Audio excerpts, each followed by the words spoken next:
All right. Thank y'all for tuning in to another episode of True Tall Tales and Whiskey, hosted by me, Corey O'Grady, and Josh Trailerhouse. Yes, sir. We got Mr. Brayden Stewart in the whiskey locker tonight. Hey. What's going on, y'all? I was gonna say he's getting ready to release his new single, Black Smoke, but like I said, by the time we release this episode, it's already gonna be out. So, Brayden, excellent single. Thank you, sir. So, you're new into the scene. Yes, sir. First time I saw you myself was Zach Romo was taking a break, Mm-hmm. and you hopped up there and just fucking, Yeah. did your thing. Jer was forgetting the lyrics. Jer was, and being Jer, and I went up there and We're bringing Jer up on another episode. on another episode. Shout out Jer. He's gonna get big headed about this. Oh, shit. It's like the he's already team been mascot. Bring it back. Bring it back. It's like that little baby you hold up, like represent the team. He wears like the cheerleader outfit with the grown ones. But I mean, how was that? Because I mean, that was kind of like your introduction to this That was whole like fucking this Hunt County family. Yeah, it was like a shell shock. So me and Dad went up to see Zach Romo because Dad was like, I had just played like maybe 2 or 3 shows, and he was like, we need to go watch this guy. Maybe you can get in, meet him, and talk about him.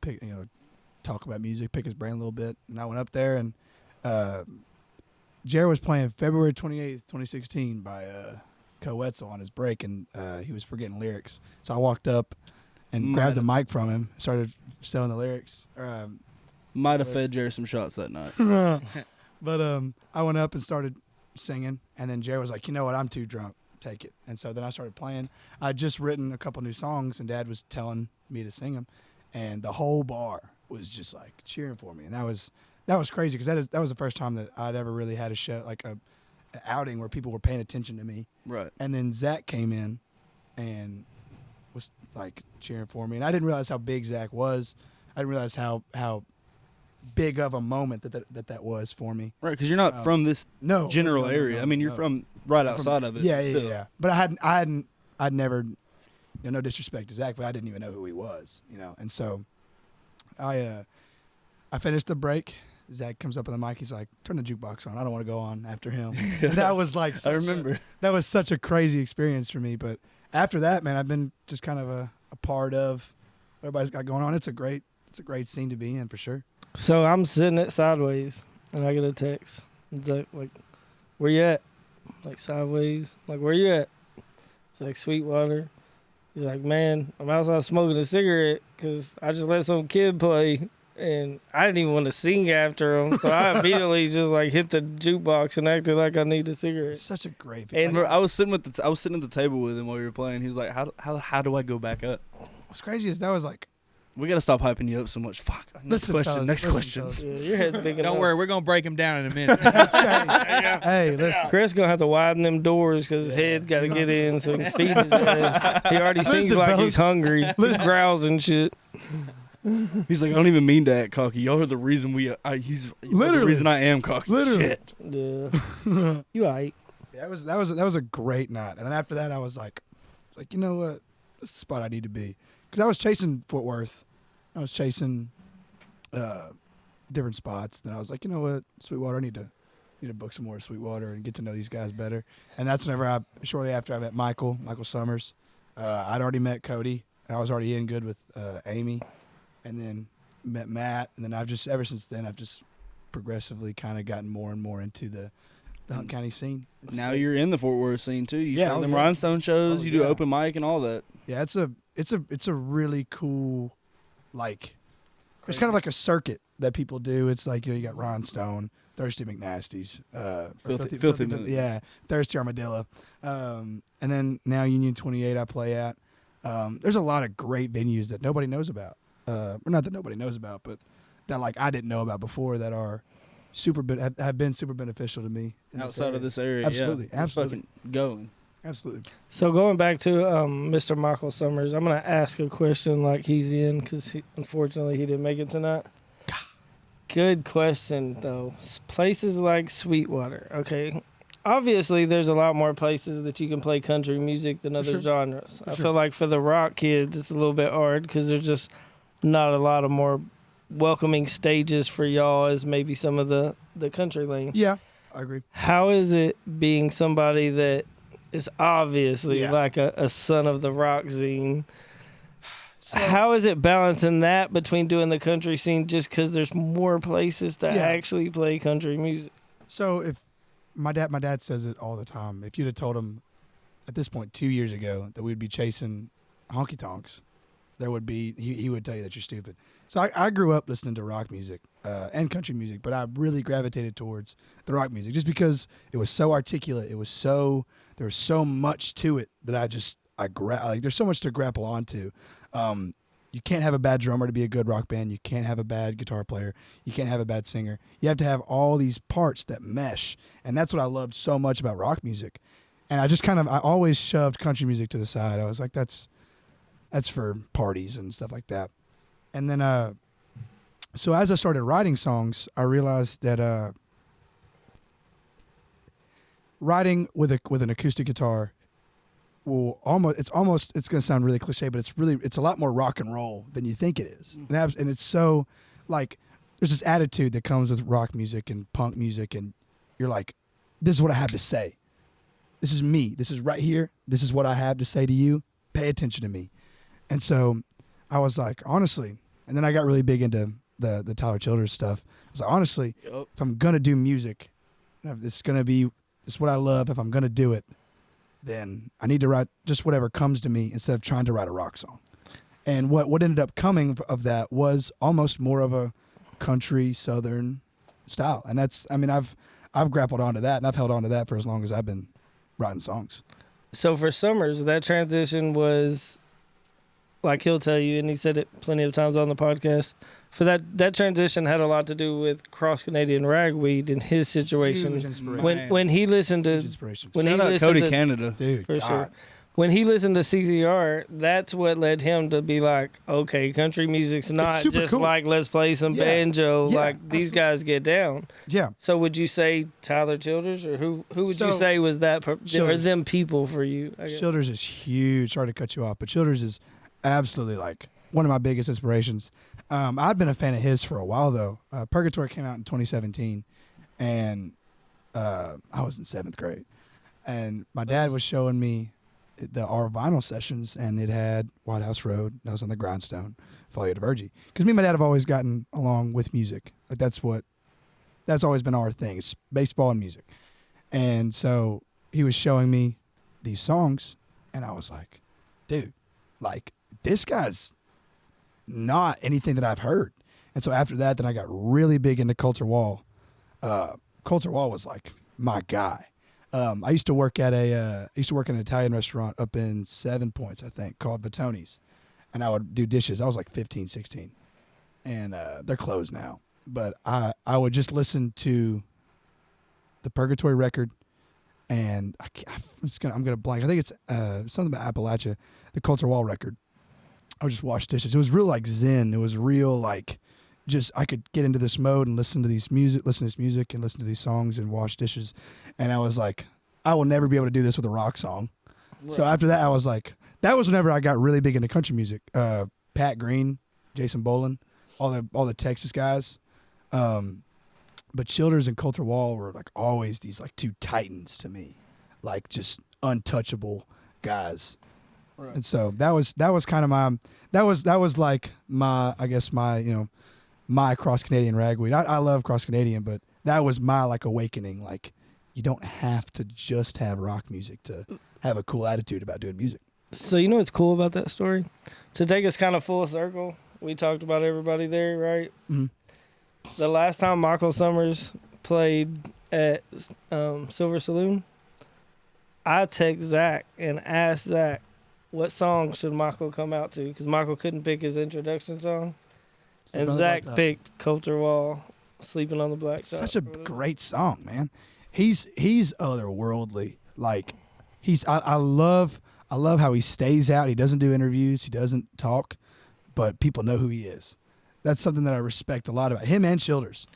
They both just write songs, and they've made a life out of it.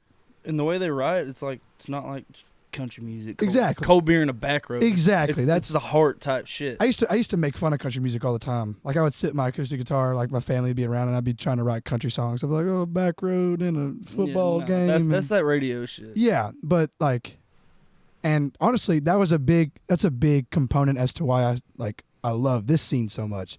Is I haven't met a guy that I don't like their writing style. Summers is a great example. Summers just released 3 new songs that I have not stopped listening. I literally made a playlist because I was tired of switching the songs on my I was tired of searching songs. I made a playlist with Matt Inslin's new song. Hey, All 3, yeah, Matt Inslin, shout out. shout out me.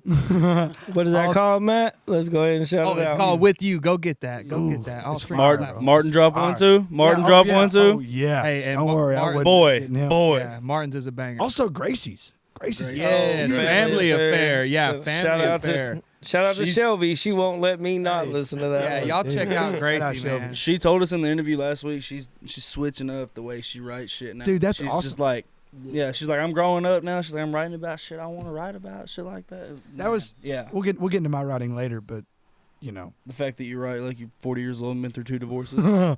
Yeah. Speaking of that, you're not old enough to have had your heartbreak 18. or like. So these songs got to be like about a scraped knee or your dad being mean to you in baseball. And you were just super We mad. do have your investor We can- in the hey, yeah. house tonight. I'm so here. Oh, Chris. So yeah, so Chris. let me go. Actually, we're gonna throw a spotlight on you real quick. Go ahead. Sir. How exhausting is it balancing a full-time job and driving this dude around, hanging out with him for all these shows, all these open mics? You are an So- absolute superstar. So before he answers that, because I know what his answer is going to be, there hasn't been a time where I haven't offered to pay for food or gas. you something can't like pay that. for sleep. Listen, Yeah, listen, but Expose hey, Chris. I but, get that. I get that. But he always turns it down, and I mean, but do you realize he's buying a 12 Oh, I pack know. instead of a 30 now? oh, I know. He's gotta buy your I know. 12 buy you I'm new just so strings. bad most of the time because I'm like, Dad, I know we were just out this last weekend, but We gotta go to this I one. need you to take me to McKinney. But, okay, so it is tough. It's tough carrying a 40, 50-hour job, chasing gigs. But you can ask him. I told him from the jump. As soon as we started doing this, as soon as he started playing, as soon as he started really getting out there, if you got somewhere you want to go, just say something. Hell yeah. And we're going to go. If that means that I don't get home till midnight, 1 o'clock, then that's just what it means. And that's a support system that a lot of people would fucking kill to have. die for. Right. Because So- every time I see Brayden, I see you sitting right there at that table Absolutely. filming that song I'm he's I'm singing. going to be right there. But your kid knowing that, like, they got a way to get there, as simple as that seems. It's crazy. And, like, I mean- to him, that might sound simple. To him, that might sound like driving the car and gas.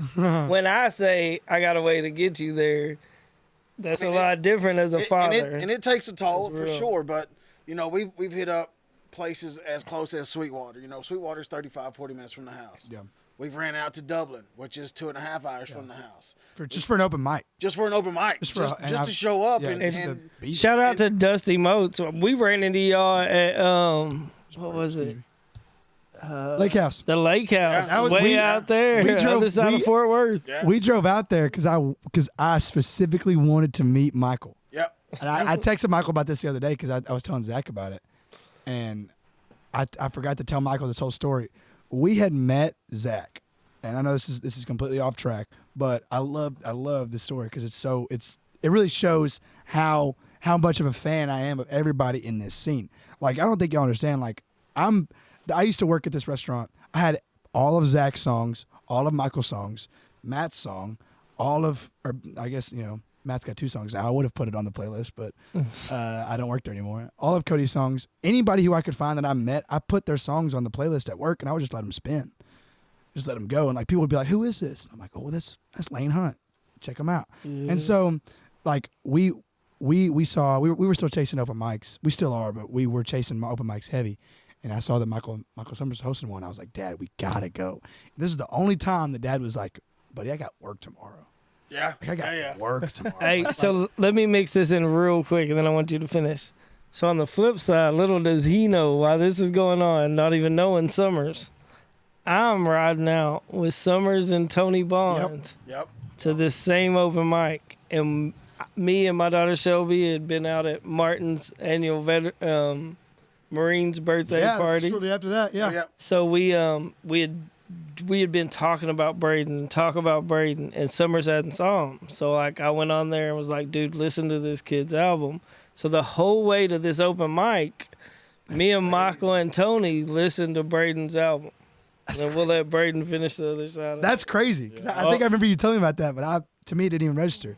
But Dad was like, buddy, I got work tomorrow. Like, yeah, We're going out the north side of Fort Worth. Yeah, like we gotta go out there, meet him, and come home.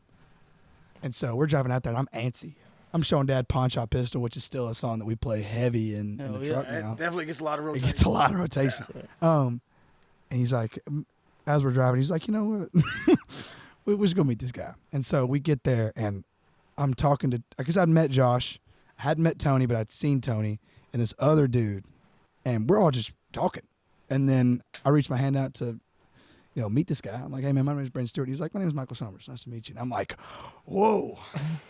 I just been talking to this dude. I didn't even know he's Michael. And I start almost fangirling. I'm like, you're gonna swell his head up when he's leaving. Dude, I don't What's care. mad He is- deserves it. You deserve it, Michael. Hey, Michael, I'll tell you straight up, that Deftones cover, like, I bro. played it that night. Just Yeah, because- But hey, I'm gonna tell you, just going back to the country versus rock thing, that's exactly what Michael said, and I hate to quote him, but he was like, "Why is this kid fucking with this country shit?" That's the one. That's the one your dad always yells at you to play. Yeah. Right? Always, Never wants to play.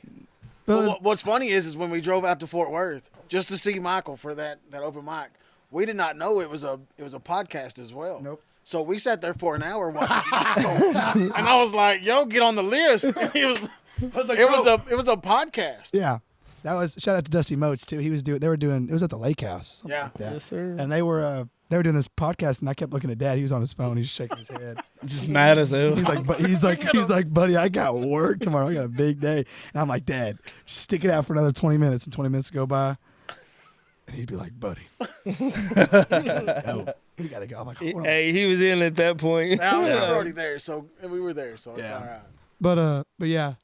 So going back to meeting everybody. There was some weather that night too, so Oh, it was yeah. like Well, it wasn't I mean, even. it was- This was not a convenient night to go meet Michael. To You put Chris through hell this night Yeah. just to go out to meet Michael Summers. And to his dad's defense, like it was literally like me, Tony, and Michael Summers in the room, and not because they don't have a great show at the lake house. It was just there was It was weather like a Wednesday. expected. It was a Wednesday. And There was weather expected that kind of killed the show, But you know. Going back to what we were talking about, or what I was talking about is, we've been to Sweetwater. Sweetwater's 35, 40 minutes from the house.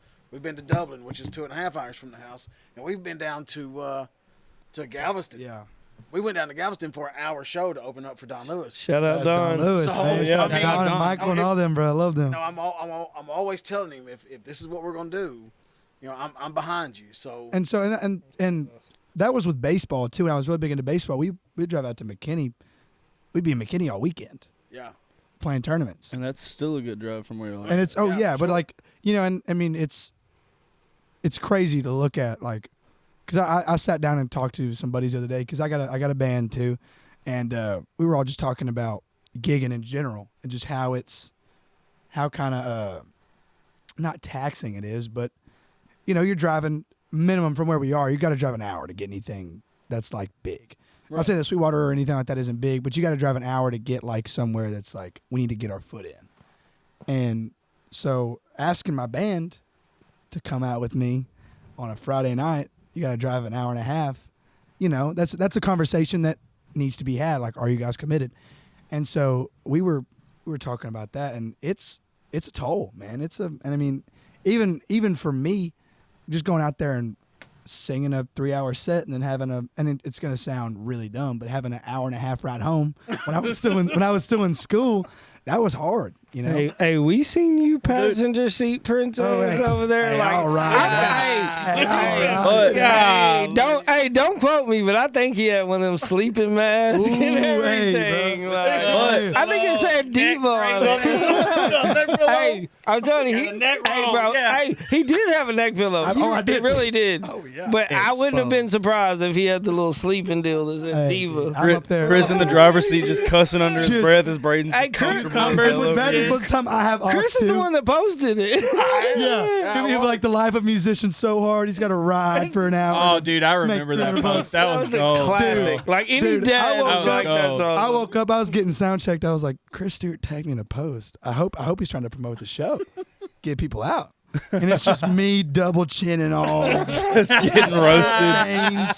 Sleeping. just snoozing, boy. It keeps you humble, man. Oh, dude, Hey, let's roll it. Let's You know roll it what I'm back real quick though, because you said you asking your band to come out to shows that are an hour and a half away from their house, Sure. shit like that, and you're just getting started. We talked about this with the Weathered Souls, traveling all across the country for shit like that, and they said a couple of their band members just got their first paycheck after doing this as long as Right. they've been doing it. Yeah. So shout out to the homies in the band, Listen, man. man, I got buddies that are playing with me now that are. Say their names. Oh yeah, Tyler Freeman on bass. Why'd you whisper it Hey. like that? I love Tyler, bro. And then my good buddy Riley White. He's my drummer.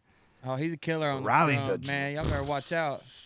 I put Riley against anybody up here, bro. Anybody in this scene, he's stellar. And then Tyler, I told Tyler whenever I first started, I was like, look, man, eventually, he was a part of our crowd that we ran with, and Avery too. Avery wasn't really digging the country music, so he dipped out. But he's a great guitar player too. But I told Tyler about a year and a half ago, I was like, look, man, just start playing bass. I gave him my bass. I was like, I just need you to just learn it. And whenever we started getting full band gigs, I was like, Tyler, come on. And he's a killer, man. Been He's rocking that shit. Oh, dude, he's up there, and he loves it. And so I pay them as good as I can. Right. And it's Riley's family. Shout out to KK and Daniel DX4 and all of them. Man, they're great people. And then Tyler's people are great too. I've been blessed. I've been blessed with a great foundation. But yeah, it's hard because I'll text them like, hey man, we got to be in Texoma, and y'all you're not gonna be able to do anything on the 1st or the 3rd because we got a residency out there. Boys, I need y'all there. I need y'all, and so Go. but it helps that they're willing to practice. Right. They're willing to rehearse. They know that this is a job. They know that this is my name, and they're gonna do what I need them to do. And so shout out to the boys, man. Love y'all. Man, that's good Hell yeah. that like at such a young age, man, that y'all have that understanding. Absolutely. And we butt heads, but it's nothing like we've been buddies for so long that it's like you already know I'm frustrated with you. Just Yeah, man. Well, you Right, y'all can get in them arguments. exactly, Still be cool afterwards.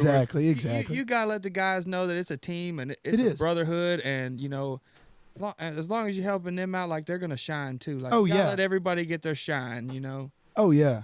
Oh snap! Josh getting a Hunt County Over there. champagne. Over there hitting the cymbal and everything. Hey, While we got the man. mics rolling. Hey, come on, Josh. Be better, but- do better.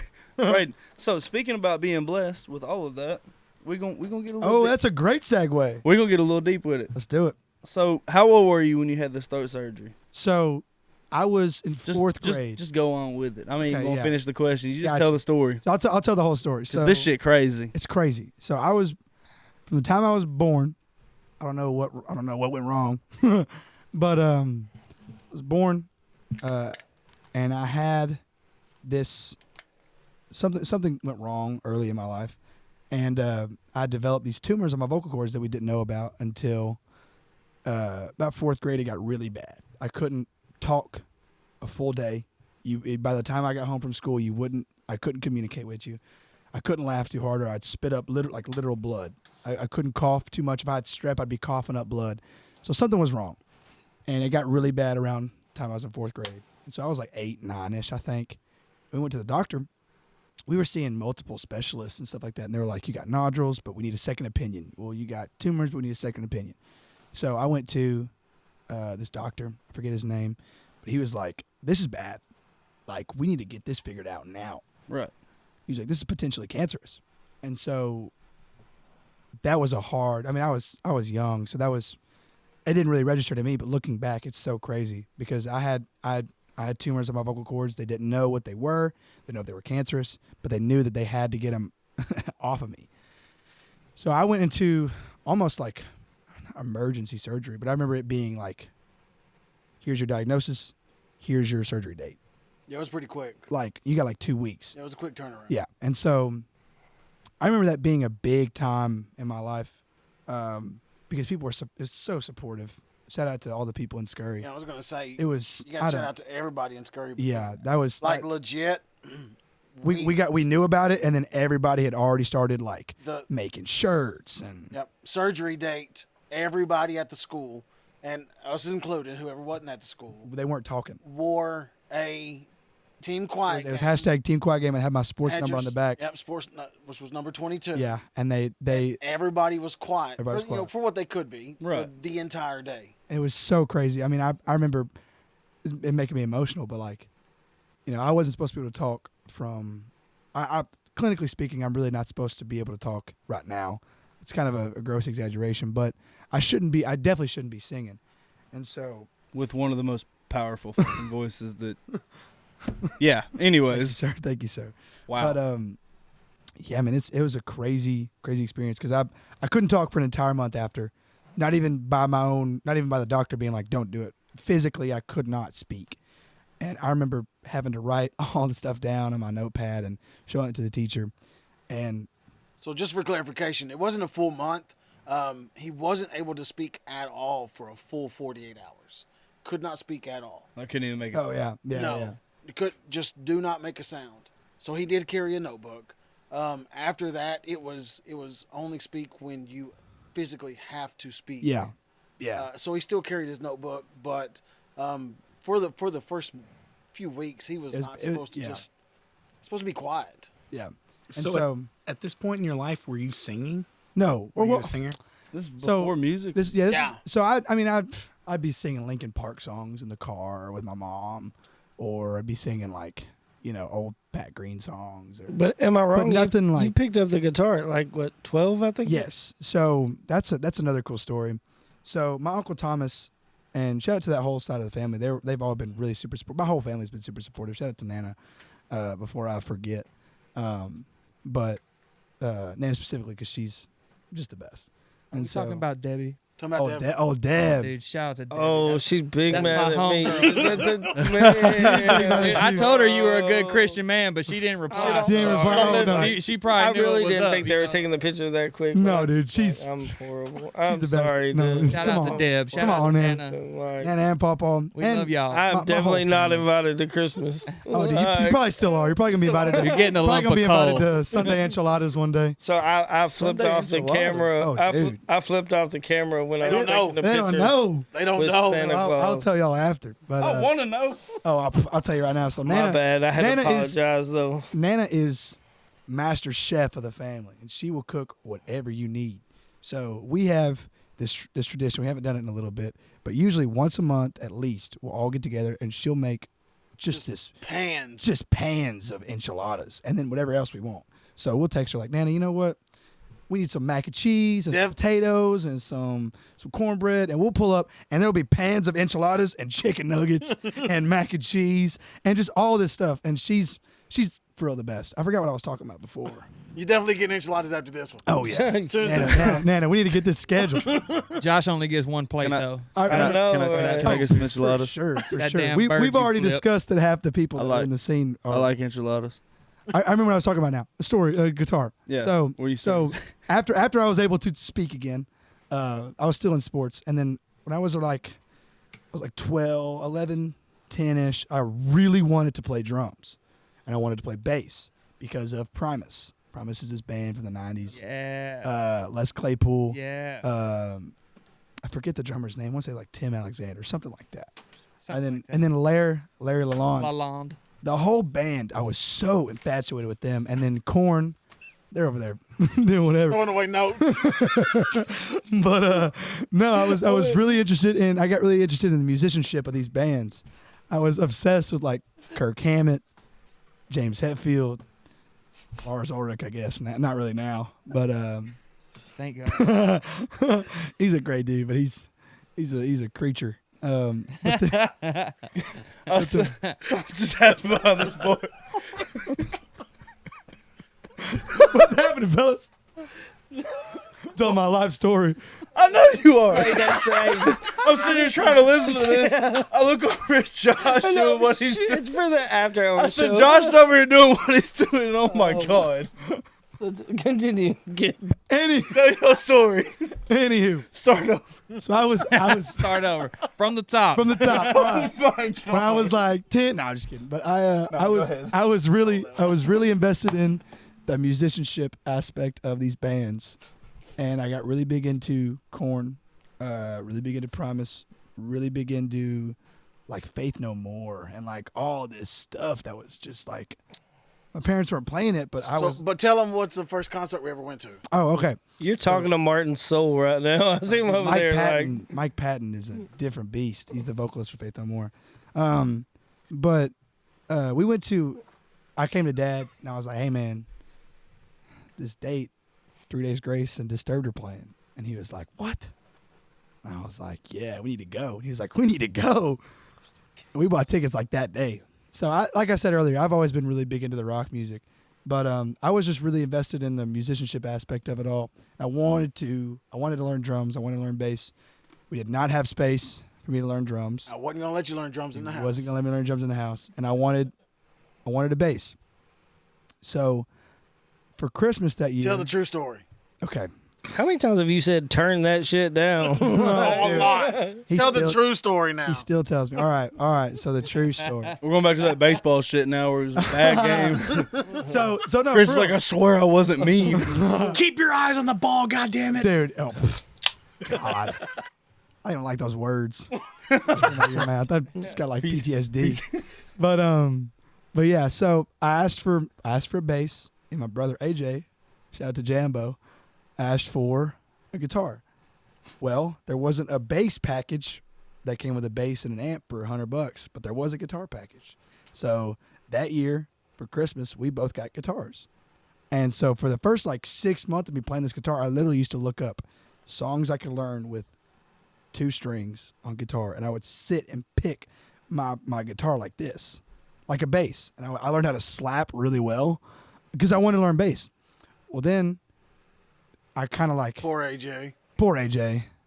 Poor AJ. Jesus, this story's so. I can't believe I did this to him. We both got $70 one year for Christmas from our Nana. Shout out to Nana. She's literally the best. Again. And so You're making me feel worse. so Nana gives us this money, and I'm telling AJ, like, "Hey man, you want to be in a band?" And he's like, "Well, yeah, I want to be." He's like 8 years old. He's like, "Well, yeah, I want to be in a band." And so I'm like, "All right, well, I need your money because we got to buy a bass."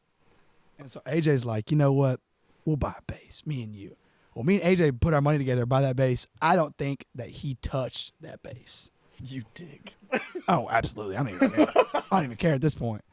Now, if I wasn't doing music, I'd have been like, "I'm really sorry, AJ." But I stole his money from him and bought that bass. You And better then- go hard his next birthday. Oh, dude. I bought him. Show money. I bought him breakfast so much from the Sloans that are in our hometown. I bought You enough. paid him back in Oh, McGriddles. dude, I bought enough biscuits for him. He's good. But no. So after that, then I started learning bass, and I was like, well, I got a bass now, so now I can learn guitar. And I learned guitar, and it was a really good head start because I had my Uncle Thomas. He was playing, and he showed me a lot of stuff. Because there's a lot to learn when you first start guitar. Because like I broke a string like the second week of me playing guitar, like actually trying, and I was like, well, now I got to learn how to restring a guitar. And then after that, I got really big into guitar, and so shortly after that, I begged my parents for a drum set. For a drum set. I begged my parents for a drum set for years. Yep. And then finally, Christmas of 19 or 18, I got a drum set. And after that, then it was over. It was electric drum set. It was electric drum kit. I had it in my room. It took up like 90% of the space that my living space, but I didn't care. And I had this amp which by the way, I paid for none of this. My parents are amazing, but I had this loop pedal, and I would literally sit in my room and construct these songs. And I was just obsessed with it. It's all I wanted to do. I would go to school and watch. I would watch live performances from these bands, and I was like, I want to do that so bad. So you were no straight A student Oh, I was until until you found music. Until I found music. I'm being so serious right now. You can ask my mom. It got to a point where she was like, "You know what? I'm done arguing. You just go play drums, I guess." But no. And so I sat in my room and writing songs. That was whenever I started writing songs. And at first I was writing these stories because I've always been really good. I've always been. He's always been very good at writing. I've always just been good at writing. Like I've always been able to write. And so I started writing these little stories, which is where my first song came from, which was Whiskey. Whiskey was this song that I'd written about this guy who was an alcoholic. And so that song is not about me. And then Allegedly. Allegedly. After that, I wrote Dead Skin, which is just a rock song. And then after that, I wrote Too Deep in Sin, and that whole album kind of came to fruition. And I was like, I'm sitting on all these songs. And one of my family friends, the Talaferros, had a one of like I'm close with that family, and they had Jeff Mount, who runs Session Works. And me and my dad were talking one day. He was like, "What do you think about going and cutting just a CD, just something small?" At first, we went and did a four song CD. It was covers. I did Nose on the Grindstone, Nutshell by Alice in Chains, Nose on the Grindstone by Tyler Childers, Nutshell by Alice in Chains, Snuff by Slipknot, and then I think it was something in orange. Lady May. That's right. That's right. Something in Orange wasn't out yet. And after that, then I started getting really obsessed with like the production aspect. We weren't even home that night because he had burned us like 4 CDs. We weren't even home that night, and he was looking at the songs that he had written that were ready to be produced, and when we could get back up there. Yeah, it was really fast. It happened really quick.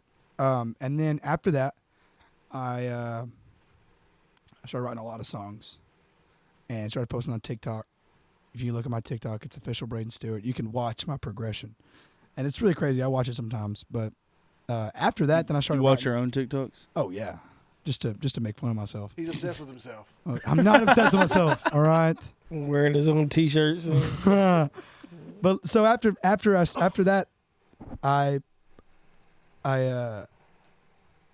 really started to write a lot more songs, and Chris Hensley, shout out to him. I was with this girl, his daughter, and then he was like, "You need to start writing songs. Like you have it here. You just need to start writing." And so then I brought those songs up to Jeff, and I recorded that album, and we just put it out. I got home that night from recording and put it in DistroKid, and it was out within in 2 weeks. Yeah. And after that, this radio station in Oklahoma picked it up. Yep. I had a gig out in Oklahoma, and I was on vacation. And so I had to get an hour's worth of music out of 30 minutes worth of songs I'd written in like 2 days. And so I went up to Texoma. I'm actually out there this weekend, right? June 2nd. June 3rd. June 3rd. Speaking of June 2nd, it'll already be out, but Black Smoke's coming out on June 2nd. Thank y'all for listening. Thank y'all for listening. But yeah, so I went up and played my first show in Texoma. This was last year. And really that whole project, because I wouldn't really call it an album. It was more of a project. It launched me into this space. Because after that gig, we came back. We went to an open mic up in Rhinestone. Went to an open mic up in Sweetwater. Shortly after that, I met Zach and did that whole thing like I talked about in the beginning. And it was just like that. I had a career almost. And so during this time, this will lead me into the writing. I'm sorry, I'm talking a lot, but it's just, this is what happened. I was working. I was in school, and it doesn't sound like a lot, but for a 15, 16, 17-year-old kid, it's a lot. Talking about this like it was years ago. I know. This is last year. I know. I'm so bad about it. He's only a year in. I know. I'm so. I'm old soul. I'm so bad about it. But yeah, I was writing just a lot of stories, and some things happened in my life that I had pushed down for a while, and they came back up, and then I started writing about them, and that is where all of my songs since the release of Poison in the Brew. Poison in the Brew is also about me. It was the first song that I'd written about me. I quit sports a long time ago. Wrote this poem about it because I almost had lost what I put all these years into. I wasn't doing sports anymore. Now what am I going to do? So I wrote a poem about it. It eventually became a song. Well, not even that. Just to kind of cut you off real quick, and not that we don't love everybody that we've met in the scene, but when we first started chasing like open mics, things like that. I'm not saying that he wasn't welcomed, I was swimming with sharks, man. You could, and I told him all the time, you're swimming with sharks. These are people that have been chasing their dream 10, 15, 20 years. Yeah, you're hitting 17-year-old kid comes in, They get kills it. You they hit up get a- intimidated by Yeah, it. you hit up a open mic. I've seen it happen And- from other people, and 100%. Whoever's hosting the open mic is like, "Yo, you sounded great. Now go tone on." Tone Bye. it down. Yeah, tone it down. Tone it down a little That was a bit. big one, man. Like, So Like, that's why are you at my open I mic think with that's this? Don't ever Yeah. tone it down. Don't ever tone it down. if you listen to Poison the Brew, you can almost see that transition of that last verse. yeah, Right. Of yeah. the transition from who he was when he started open mics to who he was when he put it out. Right. And that was because it's such a personal song. And after that, I was like, you know what? I can write these stories, and I could tell these tall tales. I guess you could say, pun intended. Oh, true tall tales. I could tell it, but I need to start writing about me. And those of y'all who don't know, I'll tell this story real quick. For a long time, I had an issue with my self-image, and I did a lot of stuff that I shouldn't have, but nothing crazy. But I just, things happened. Things happen in everybody's life. But at that time, it got really bad with my eating, and I'd written a lot of poems at this time about this relationship I was in with myself. And so I've told Matt about this because me and Matt have just conversed about it. And you can really hear it if you look at it. You can really hear a lot of these lines that are about me. But I'd written these stories and these poems about a relationship that was falling apart between a guy and a girl, or just like a relationship. But it was really about, like, what I was writing about was within, but I was like, the actual content of it was about me and a girl. And so a lot of these songs that are quote unquote heartbreak songs or songs about a relationship are really internal. They're an internal relationship. And so Black Smoke, the songs that's coming out now, will probably be the last song I write about it, because it's just been so exhausting writing songs about stuff that's happened before. But yeah, I wanted to put everything I had into Black Smoke, and I was like, it's making me emotional again. But it's a hard fight, and so to have that outlet, I was already super lucky. And so writing Black Smoke was a really long process.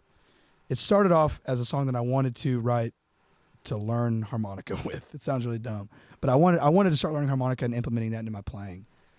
But then as I played this progression, I started writing it. It was like, this is the last one that I'm going to write about this situation. It's got to be. And so I wrote Black Smoke. In that state of mind, brought it up to Troy Lumberyard, played for Landon Heights, opened up for him. 2 sold-out nights. He's the best. Shout out to them. Shout out to those guys. And I played it, and it crushed. Just murdered. Like, people were, because I kind of told them what it was about, and people related to it, and they grappled onto it, and they made it their own thing. And I was like, that's a great feeling. And I played it again the second night, and the same thing happened.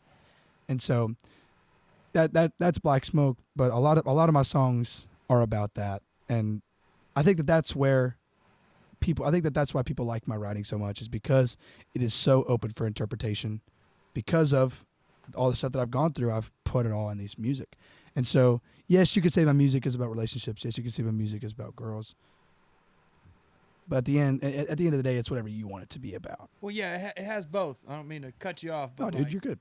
It has the face value, Absolutely. where people can say, "Oh man, I'm going through some shit with my girl right now. Man, he's spitting right now." But you also got, you can take it to that next level, and relate to it however you want. And yeah, that's really special, man. And when we talked about that, that speaks to me, man, because I go through that same Yeah, stuff. absolutely. We've talked about it. You know what I mean? And it's really special, really special. Thank you, sir.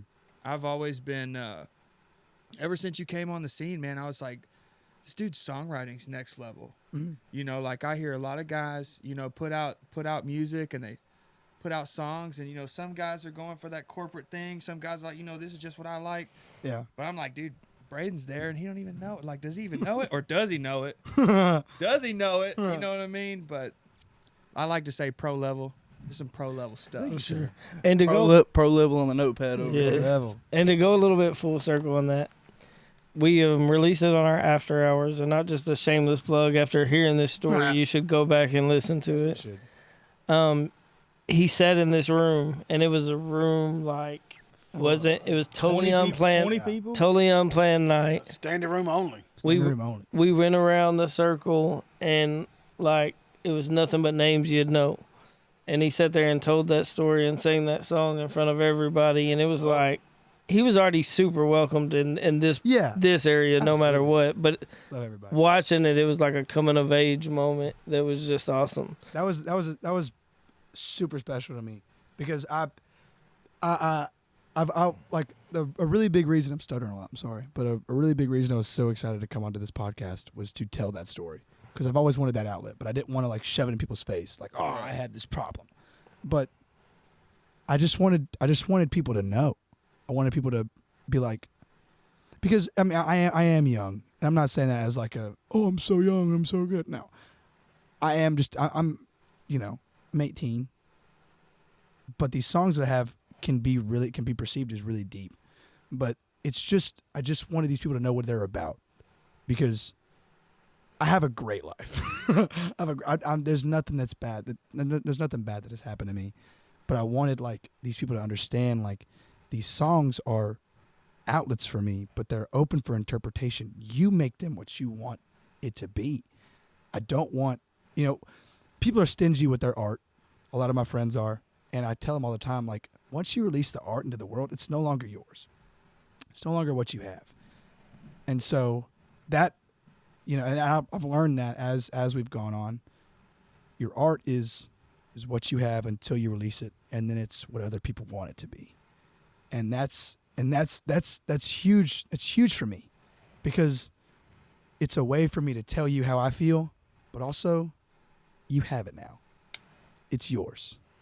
It's what you want it to be. If you want it to be a driving down the road after a long day of work, and you're just singing my songs, that's awesome. But if you're sitting down in the shower because you just got your heart broken and you're listening to my song and it's about your situation and you made it about that, that's also what I want.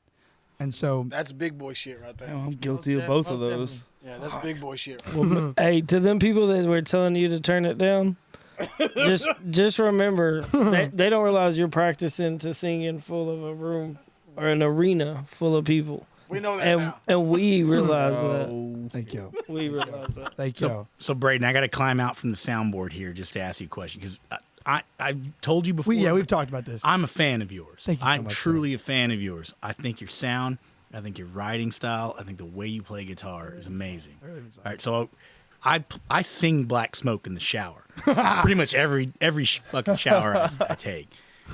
So I want to know. All right, I see the parallels between you and I.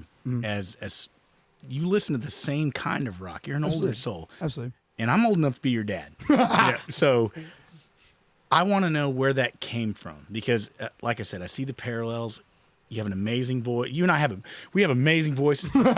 You're an amazing looking guy. You're so talented. You're so awesome. I just can't help but see the parallels. And I want to know, what are the artists like? Where did you get your sound from? No, where did you get your sound from? Okay. Where did this come from? Because He just has a lot of feelings. Well, I mean, because I can break it down and tell you, I got this particular No, I from can, there I can and this and that because we all build upon those Absolutely. breaks. Absolutely. Because you were talking about who's the best vocalist in this and that and the other. Yeah. And to me, there's too many to. Way too many. It's unfair almost to say who's the best. You got to keep it like genre. And so you are a vocalist. You're not just a singer-songwriter, but you command your vocals as an instrument. Thank you, sir. And so you got that from somewhere, and I want to know where. I have to hear it. Man, so it's going to sound really, really, not really weird, but I don't know if a lot of people know this band, Silverchair. Yes. Silverchair it's so crazy because just their music, you can't tell. There's these kids that are just writing grunge songs, but if you watch their performances, Daniel Johns just has them. He's got this crowd, this festival just in his hands. He's got them screaming lyrics to songs that they don't even know. Like it's so crazy. And so Silverchair is huge. Maynard James Keenan from Tool.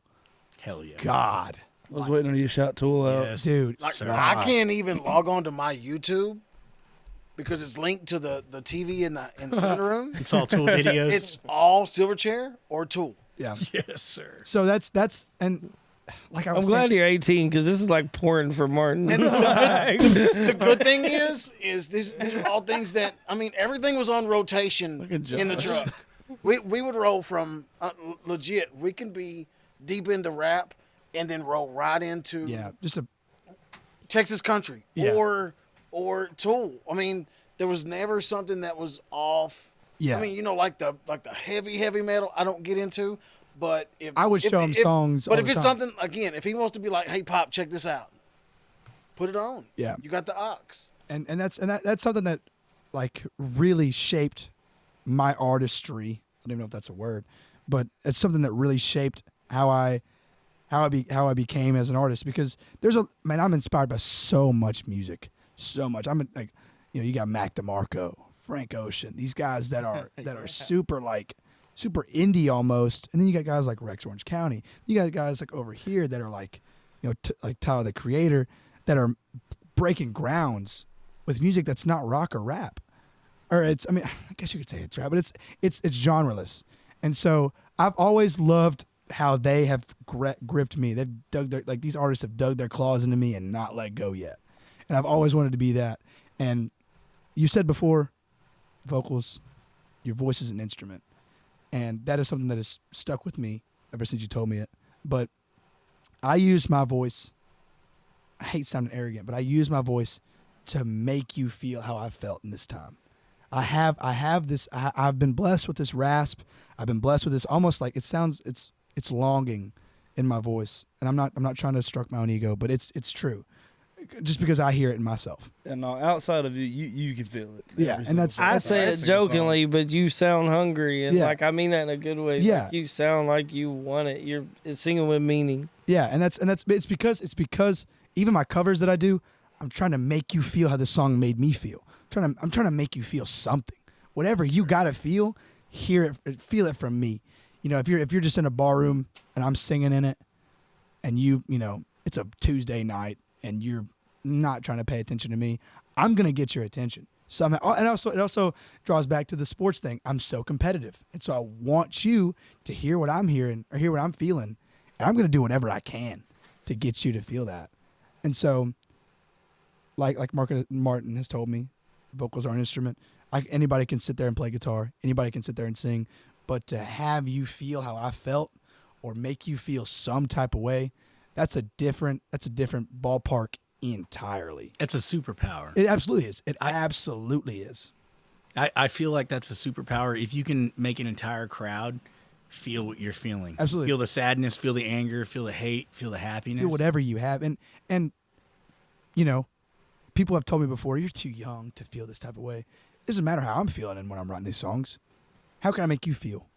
How can you perceive this? And people are jaded. Everybody has these emotions. And so to push them down, as most people are trained to, is ignorant. It's you need this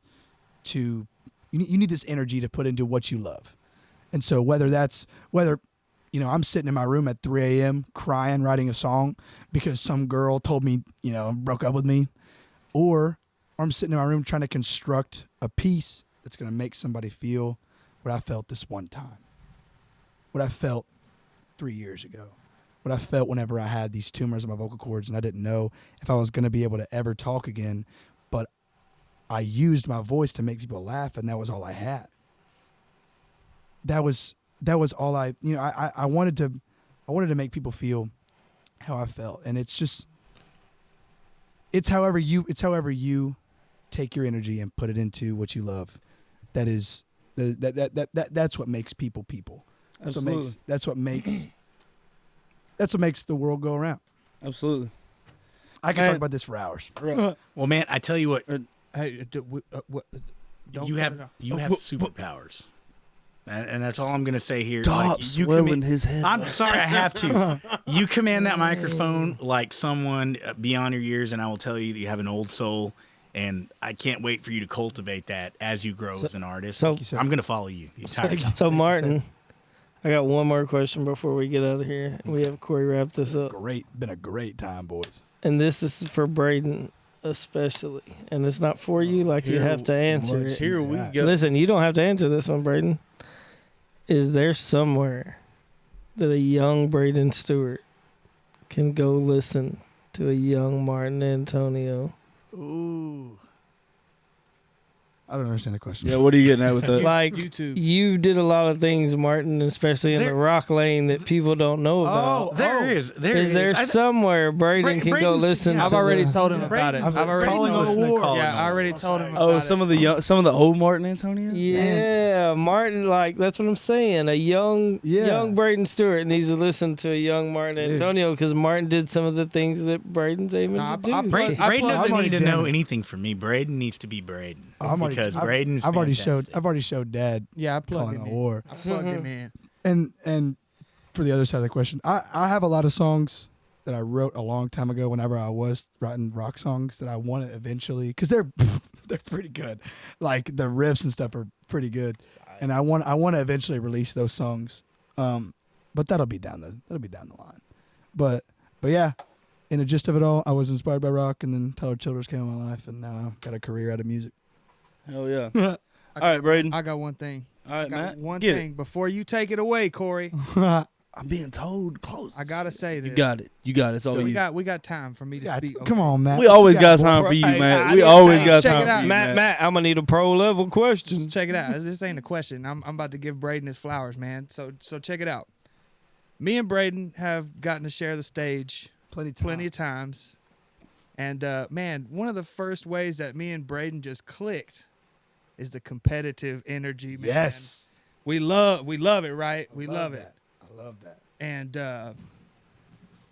man, I always tell people, I still tell people to this day, dude. I'm like, Brayden is the only artist that I will share the stage with. And there's some times where me and him are just going blow We're going, for blow, dude. like toe to toe, song for song, and I'm just like, It's a great time though. but I'm like, I need to go home and practice right now. Like, I just want to lock myself in my bedroom, and dude, to me, that's special. It means a lot coming That's- from you, man. Yeah, man, for sure. I mean, and dude, I just can't say enough, dude, how you are inspiring to me. When you came on the scene, dude, it was like the breath of fresh air that I needed, man. Thank you so much. Just seeing somebody so hungry and like unapologetically yourself, right? Because it's okay. Like a lot of, musicians, we're artists. You shouldn't get caught up in like comparing yourself to other people. But when you can just go up on that stage and say, man, look, I'm trying to be the best I can be. Yeah. And that in turn puts a fire under people's ass. That's what I'm in this for. So anyways, I just wanted to add that in there and give my boys props before we get out of here. So. Hey, Sir. how was it seeing him strumming the shit out of your Strat on Friday? Oh, dude, I love it. Every time. Boy. I get to just sit out there and be like, damn, that guitar sounds good. I put that guitar together, so I'm like, damn, he makes that shit sound good. Maybe I'll play with a pick sometimes, like. No, you Yeah. won't. Damn it, no, you won't. Oh, dude, it was sounding pretty good on Friday. You got your own sound without a pig. You I don't know, need dude, one. but he's playing that damn Black Smoke, and I was just like, oh my god. Yeah, yes, sir. Yes, sir. Thank you All so right. much, man. Brayden, it's always real cool to have somebody come up in here that's came up into this entire circle with us and basically just become family.